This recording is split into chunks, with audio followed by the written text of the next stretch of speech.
Kaya hindi po tayo natuloy sa San Rafael, gawa nung may bagyo pala. At walang tigil ang ulan kagabi pa. So nag-cancel muna ako. At ito, dito muna tayo sa ating alagaan. Update ko kayo sa ating mga alaga, mga kabukal. Ayan, yung ating baboyan ay binaha na. So ito, nilagyan ko ng kanal palabas dito, yung tubig. Ayan o, para lumabas kasi napupondo sa loob, mga kabukal. Ayan o, ang loob na to ha. Loob na ng kulungan natin yan, mga kabukal. Napupondo yung tubig dito, galing sa labas yan. Galing sa labas dito, nag-overflow na. Ayan o. So para ano, kasi baka umapaw sa kulungan. Yung kulungan naman natin okay naman. Ito mga big natin okay naman sila. Dry naman sila, mga kabukal. Ayan. Dry naman sila. Doon lang medyo basa kasi ito nilagyan ko lang ng plastic. Butas-butas na kasi mga bubong natin. So nilagyan ko ng plastic para yung tubig doon babagsak sa dulo. Ayun o, tumutulo doon sa dulo. Para yung ditong higaan nila dry pa rin. Ayan o, nakita nyo naman, dry naman yung kanila kinilalagyan. And ito, nilagyan ko nga ng kanal doon para ma-prevent yung tubig kasi baka umapaw na dito, mag-overflow sa loob ng kulungan. Kaya doon ko na pinadaan. Ayun o, dito tayo nagkanal para at least lumabas dito, hindi mag-overflow sa ano, sa kulungan. Ito si Kanor. Si Kanor hindi naman gaanong kalakas, mga kabukals, kaya lang walang tigil ang ulan, saka may konting hangin din.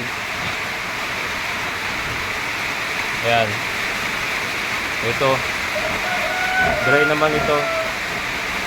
Saka ito si Basya, mga kabukal, si Basya. Ayan, dry naman. Ayan, ito si Tricia. Kasi meron silang ano ito, may plywood. May plywood yung taas nila kaya hindi tumutulo. Standing heat pa rin to, oh. Landing-landi, oh. Landing-landi, mga kabukals. Yung ating mga Madre de Agua, nagsibagsakan na. Yung iba, nagsibagsakan na. Kaya yung ating mga pato, yung mga lalaki nakakulong. Itong 6 na babae lang ang ano, nandito sa labas. Ba't kulang kayo? 5 lang kayo, ah. Asan yung isa? 6 to eh. 2, 4, 5. Mawala isa, mga kabukal. Ayun. Tatago, ayun oh. Ayun siya, ayun. Ito yung mga daong shabu natin. Ito nabasa, mga kabukals. Sinakpa ko nito kasi bumagsak to. Oh, bumagsak yung tolda. Kaya basang-basa yung ating mga daong shabu. Basang-basa. Yung ating mga kambing, okay naman. Yan. Hindi naman sila nabasa. Yeah, so yan pong sitwasyon dito kayo, mga kabukals. Lunes ng umaga. Walang tigil ang ulan mula kagabi pa. Kaya hindi muna kami tumuloy sa San Rafael kasi hindi rin makakagawa doon na maayos, gawa nung maputik. Ayan.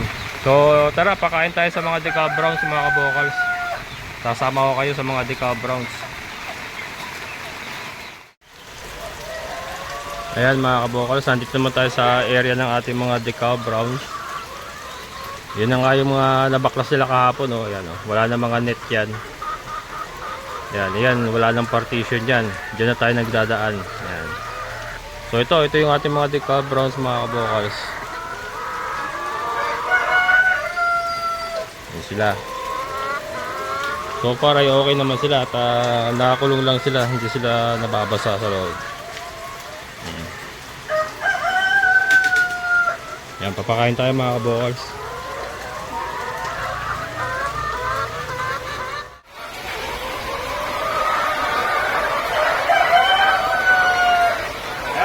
Papakain tayo. Pasensya na wala tayong mic. Nasira yung wireless mic ko. Nalaglag sa putikan kahapon. Ayun, ayaw na mag-on. Kaya ayaw, wala tayong wireless mic kayo. Dito na. Ayun na ang ating ating audio. Pero ito, papakain na tayo ng ating mga decabra.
Ayan mga kabokals, ayun na po sila. Ang ating mga decab browns. Looking good. Lahat naman sila ay masisigla. Ayan ito, may mga eggs na po. Ayan, may mga eggs na tayo. Early in the morning. Ayan. Malakas na nga sila mga itlog mga kabokals. Mahigit isang tray na tayo araw-araw. Pinakamarami sa kalahati.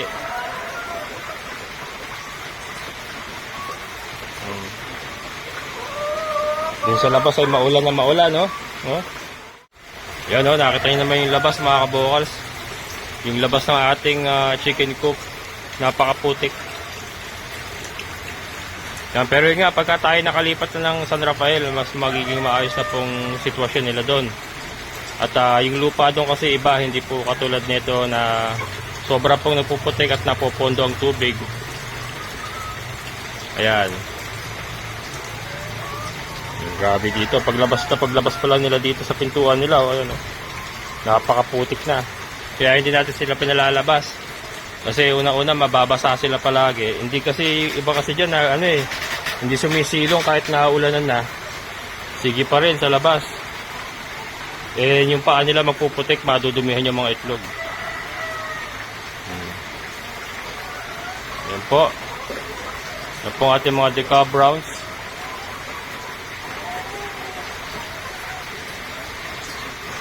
Kaya ito nga po, hindi sila talaga po pwedeng galawin dito basta-basta. Pagka inilipat natin ito sa San Rafael, kailangan, ultimano, meron na silang katulad na ganito, na chicken coop kaagad na paglalagay sa kanila. Hindi po pwedeng basta-basta ilagay lang sila doon. Kaya yun nga, ang paglilipat natin ay hindi po pwedeng biglaan. Kailangan dahan-dahan. Talagang paplanuhin mabuti yung mga galawan natin mga kabokals. Kasi ito, pagka nagbago ang environment nito, makaka-apekto po yan sa pag-itlog nila. Maaaring tumigil po ang kanilang pag-itlog. Kaya kailangan very minimal lang po ang pagbabago sa kanilang environment pagka inilipat natin sila doon. Kaya nga pagka bago ko sila galawin dito, kailangan may nakasetup na tayo na ganito. May mga pugaran na ganyan.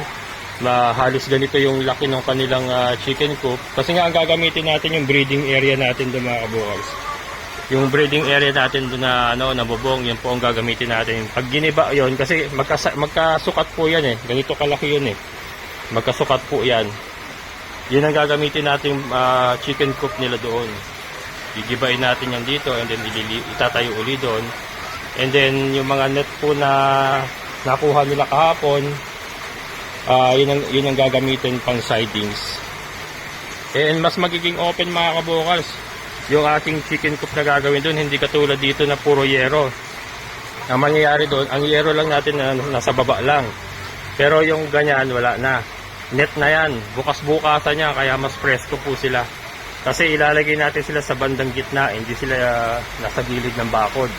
Kaya po pwede nating i-open lahat ng side nila, puro screen lang, puro net lang yung both, lahat ng sides nila. And then mayroon lang yero sa baba na mauunang isang yero sa baba, and then net na lahat. And then may bukasan tayo para sa kanilang free range. Makita nyo mga kabokals, mas magiging maayos. Ayan. Excited na rin po kung gawin yung aking plano para ako po mismo makita ko kung gaano siya magiging kaganda. Pero nabi-visualize ko po, napakaganda po nung gagawin natin doon. So, abangan nyo po. Ngayon po yung nababanggit ko lang, pero mas maganda po pag maipapakita ko na talaga.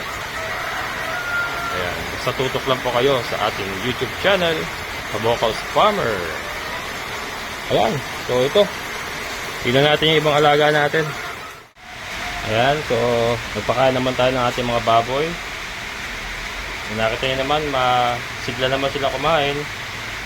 Kaya lang, dalak sa mais lang po yung atin na ipapakain ngayon kasi wala talaga akong oras mag-chop ng Madre de Agua. Kaya po dalak sa mais po sila ngayon. Pero binibigyan ko ng ng tangkay ng Madre de Agua, lalo na ito si Tricia, nakapapanganak lang. Ayan sinasamahan po natin ng tangkay ng Madre de Agua para pampagatas. Pampagatas po kasi ang Madre de Agua mga kabokals. Pero ito talaga ang main diet nila sa ngayon. Lahat sila dalak sa mais. Kaya medyo mag-asos tayo sa dalak sa mais ngayon. Kaya lang wala akong magawa. Wala na talaga tayong oras mag-chop.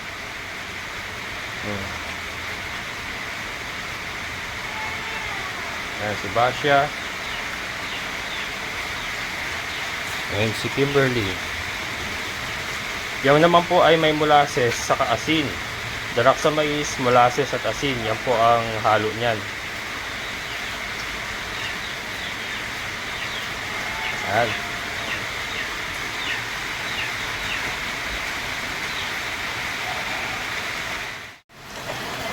And ito naman po yung iba nating mga alaga. Yan, so dalawa na lang po yung natira sa ating Dong Xiaobo na 3 months old. Nabili na yung dalawa. Okay, tatay nila, si Don Pujayan. Ito yung ating mga thunders, yung mga calves natin na decal brown. Okay naman din sila. Yan. Actually, mas okay pa sila rin. So, dry na dry yung kanilang kulungan. Yan. 14 piraso pa po itong mga decal brown natin na calves. Ayan. So doon po sa again, binibenta pa rin po ito, 200 na lang pong isa. Ayan, 14 pieces po yan. Calves po decal brown calves. Pero kung for breeding purposes po, pwede pa sila i-recondition. For breeding na lang po. And pangkatay. Ayan. So, si Fiona, yung ating Dong Tao hen.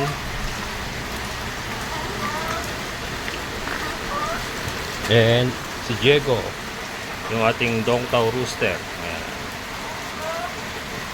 Ito yung sinasabi ko mga kabokals na breeding pen na pag giniba natin, ito yung gagawin nating bagong chicken coop ng mga layers natin doon. Kasi ito, magkasing laki sila magkasing haba sila, magkasing size po yung yero. Ayan o. And yung may kulay po yan sa ibabaw na pula. Siya, parang coated siya, kaya matibay pa po yung yero na yan. Ayan. Yung mga pamakuan na kukulamber po, pwede pa yan. Pero yung mga kawayan, hindi na, iiwan na natin yan. Magpapanibago na po tayo. Medyo na yan binukbok na po yung mga kawayan. Ayan. So ito po yung pagka nadala ito doon, magagawa din natin sila na ang bagong chicken coop nila. Ayan. Ito nga, tinanggal na yung ano, partition mga kabokal. So wala na yung mga cyclone. Yan, silipin lang natin yung mga nandito sa coop number 2. Ano na oh. Ito dapat yung dadali namin ngayon, oh, na pambubong dun sa gagawin naming bahay ng mga workers. Kaya lang hindi nga tayo nakaalis. Yan, ito yung ating mga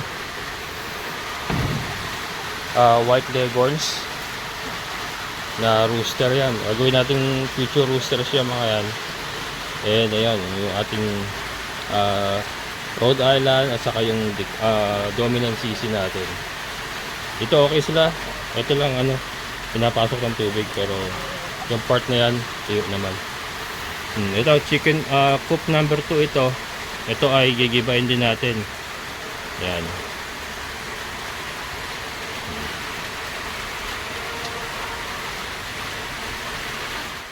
Ayan, so nandito naman tayo sa area ng mga pato. So ito yung ating dong xiaobo pa rin. Ayan, yung 2.5 months natin, pero halos kasi laki sila nung ano, yung 3 months old, no? Mas mabilis lumaki itong dalawa na to. Dalawa lang kasi sila eh. Oh, 2.5 buwan pa lang, pero ayan, ang lalaki na. Dong xiaobo. And then ito yung ating going 2 months na rin. Pero mababawasan pa yan, may kukuha na po nung dalawa niyan mamaya. Ewan ko na kung matutuloy kasi bumabagyo, ipapalalamove daw. Pero kung hindi matuloy ngayon, baka bukas or pagkagumanda panahon. Pero yung dalawa niyan ay ano na rin, sold out na rin. 1,000 po isa. Yan, 1,000 po isa. Yan yung mga pato natin. So meron pa tayong ditong dominant CC natin na isa. Ayan, yung ating Tanaka. Ayan, nandito yung ating mga kabir. Papakita ko lang muna sa inyo lahat. Cleared na, oh. Doon tayo nag-backlash ng bubong, oh. Ayan.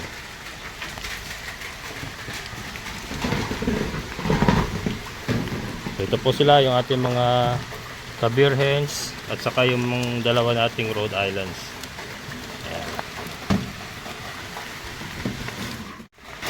Ayan. So mayroon naman silang yero. Ito mga pato talaga nagbabasa.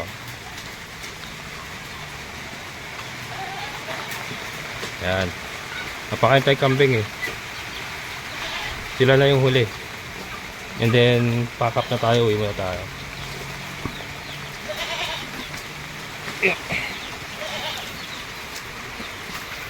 Pero ito pakita ko muna. Nandito po yung ating mga barakong ano, Muscovy duck. Ayan po yung ating mga barakong Muscovy duck. Ayan. Ito yung mga barako natin. Ito yung iba natin mga rooster. Yung ating Decal Brown Asil. Naanggihan sila rito. Mali, mga rooster naman to. Ayan, ang ating Rhode Island. Saka yung ating kabir. Sila mga kabokals. Ayan ito, sinira na. Sinira na ng ating mga kambing yung kulungan. Nawasan pa kasi. Kaya papakain na tayong kambing para makauwi na rin. Ayan, oh. Ayan po. So ito lang muna may papakain ko sa kanila ngayon mga kabokals. Kasi hindi kami makapanakate.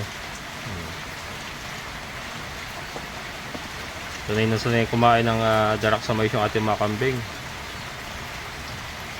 Nakita niyo naman, oh. Parang aso lang, inahaklab-haklab pa.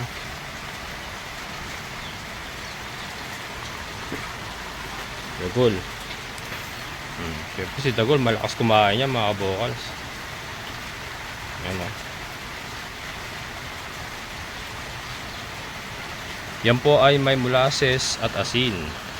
Yan, pares lang po sa baboy. Sa manok ka din po, naglalagay din po ako ng ano, molasses saka asin sa mga heritage chickens natin. Yung Decal Brown layers, Pero yung mga heritage natin, kasama yung mga shamu, mga dong xiaobo, ano yun, darak sa mais po yun na may molasses at asin. Pero normally nga po, nung may oras pa tayo, meron pong ano yan, 50-50 ratio po tayo ng Madre de Agua at chop. Kaya lang, sa ngayon nga po ay hindi tayo makapag-chop. Hindi na kinakaya ng oras talaga. Ito si Little One, malakas na rin kumain ng darak sa mais. Ayan o. Kita nyo naman. So yan lang muna kakainin nila. Mamaya bibigyan ko pa ng mamayang hapon, bibigyan ko na lang ng dahon ng Madre de Agua. Pero damo wala, hindi kami makaalis ngayon kasi walang tigil ang ulan. Saka ayoko rin kasi nananakati ng basa yung damo mga kabokals. Mabilis din manilaw pagka basa yung damo na isinako. Ayan o. Ayan na may masustansya na yung kinakain nila na yan. Darak sa mais yan. And then may minerals na nagagaling sa asin saka sa molasses. Ayan. Ayan po. Ating mga kambing. Yung ating kapaligiran. Yan, ito hindi ko pa nga pinabaklas to kahapon kasi nga makakawala yung mga kambing. So hanggang doon lang yung na-rolyo nila. Ito, itutuloy na lang yan pagka So yan, hindi nga talaga po pwedeng kasi biglain eh. Paunti-unti lang talaga mga kabokals. Napakarami pang babaklas yan. Medyo nakakalula yung mga gagawin pa kasi napakarami pa talaga yun. Nakita niyo naman Ito lang mismo kinatatayuan natin. Babakasin din to. Ayan, may mga kulungan. Pero yan yung mga bibit-bitin na lang yan, yung mga kulungan ng manok na yan. Bibit-bitin na lang yan. Ito, yung kulungan ng baboy. And yung Madre de Agua pa, isa pa yan. Siyempre, itatransplant natin lahat yan. Hanggat maaari, makakuha ko lahat. Ayan. Hindi ako kung mabubunot pa yan. Pagka hindi na mabunot, tatabasin na lang sagad sa lupa. And then bahala na sila Ate Gigi dito kung gusto nila ipagpatuloy. At least meron ako may papamana sa kanila, pamamana. May papamana.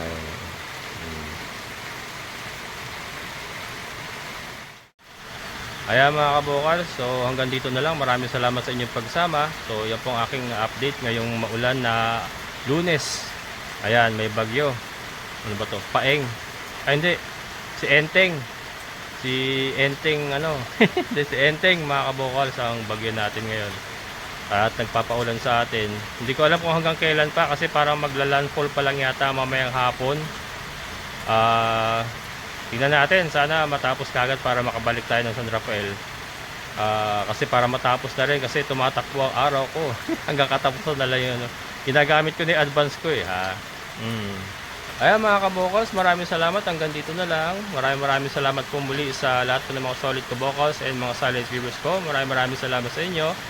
Sa ating kaibigan po na si Sir Boyat. Sir, maraming salamat. Ingat po kayo dyan. And yan, ingat po kayo doon sa mga nakakaranas po ng matinding pag-ulan. Yan, stay safe. Ingat po kayo. Yan, hanggang dito na lang. Muli, ito ang inyong kabokals farmer na nagsasabing sabay-sabay tayong mangarap, magsikap at higit sa lahat ay kumilos at siguradong ulad ang ating amazing na buhay. Bye-bye!